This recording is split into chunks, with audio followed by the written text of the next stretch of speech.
Hello everyone, I'm Stuart Carney and welcome to this discussion on architectural icons and their role in cultural identity. Architectural icons are all around us and have been throughout the ages. Now, the merits of these buildings can be a matter for endless debate, but what is certain is that in these buildings we inevitably capture some part of ourselves and our culture, preserving the present and projecting its essence into the future. However, what is less obvious is how these buildings then work to influence the environments in which they sit. How do they affect us, and how do they shape our culture and identities through their design, production, and use?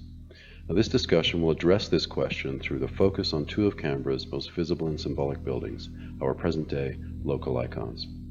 But before we get into the question of identity, let's look at the characteristics of architectural icons and why some buildings become iconic. So what makes an architectural icon? Well, a review of the literature shows a range of characteristics. Historian Charles Jenks, 2006, notes new and unusual forms, typically a silhouette or other aesthetics feature that's used to challenge conventional taste.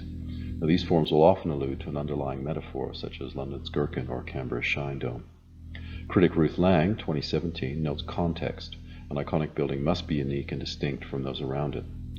Now, looking at one of the most recognizable buildings in the world, the Sydney Opera House, the Australian Institute of Architects, 2019, described numerous characteristics that render it iconic. Design response to setting and its spectacular quality as a sculpture in the round, to name but two. So there are a number of ingredients that can render a building iconic. However, the most common tend to be the silhouette or form combined with a metaphor or other memorable device. Now, according to historian Miles Glendinning, this modern practice of creating intentionally iconic buildings began with the commissioning of the Opera House, which he describes as a spectacle-driven architecture of metaphors. He and others, such as sociologists Urry and Sclair, Jones 2011, have been critical of this practice, which they claim all too often results in empty gestures that fragment the urban landscape. So as iconic building continually strives to invent new forms, stand out from the pack, and challenge the status quo, therein lies a risk that the buildings will not be successful. So let's look at two local Canberra buildings, both commissioned with the intent of being national landmarks. Instantly recognizable and synonymous with the nation's capital is Parliament House. Uniquely integrated into the landscape, according to its architect, it could not be built on top of the hill, as this would symbolize government imposed on the people, and it was important that it be seen to be extending an invitation to all citizens. Parliament of Australia, 2019. Its design brief was extensive, 20 volumes developed over 7 years, with extensive consideration paid to achieve a building that reflects the history, cultural diversity, development, and aspirations of the nation. Great attention was also paid to the materials and the 2,000 plus artworks inside, and the practice of placemaking. Australian Institute of Architects, 2000. Now, possessing the iconic attributes discussed earlier, unique and innovative form, and also deeply considered in its design as to be inseparable from its context, Parliament House has become embedded in the Australian psyche as the symbol of Australian democracy. A very different building to Parliament House is the National Museum of Australia, situated only a few kilometres away. Now, the organising concept of this building is described as tangled vision, and it includes references to over a dozen obtuse metaphors such as Boolean strings, Jackson Pollock's Blue Poles painting, and the metamorphosis of a Cartesian line. Confused? Well, you're not alone. This building's been widely panned by critics, with the AIA refusing to endorse its original competition, noting an inadequate amount of time for design and a lack of architectural brief.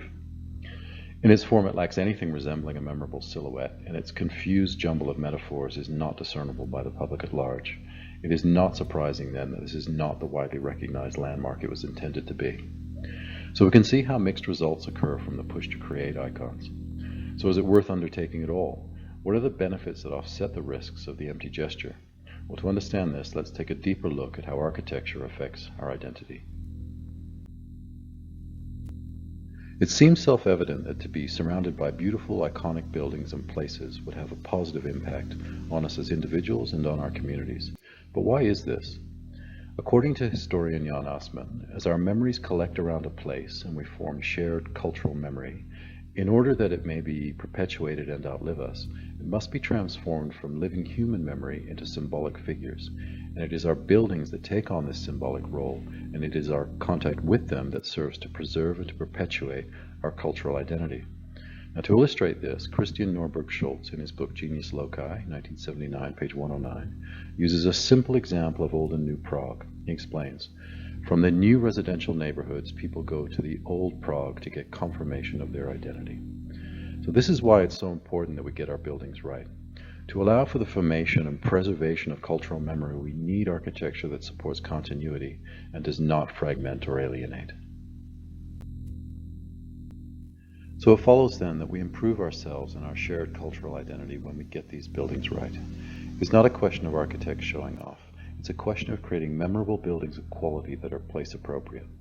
The implication is that when we design our icons, if we employ the appropriate respect to people and place, we are more likely to achieve a result that has the effect on our identities like that of old Prague, rather than the individualistic approach that results in buildings like the National Museum of Australia, which carry the danger of fragmenting place and impeding the formation of memory and shared identity.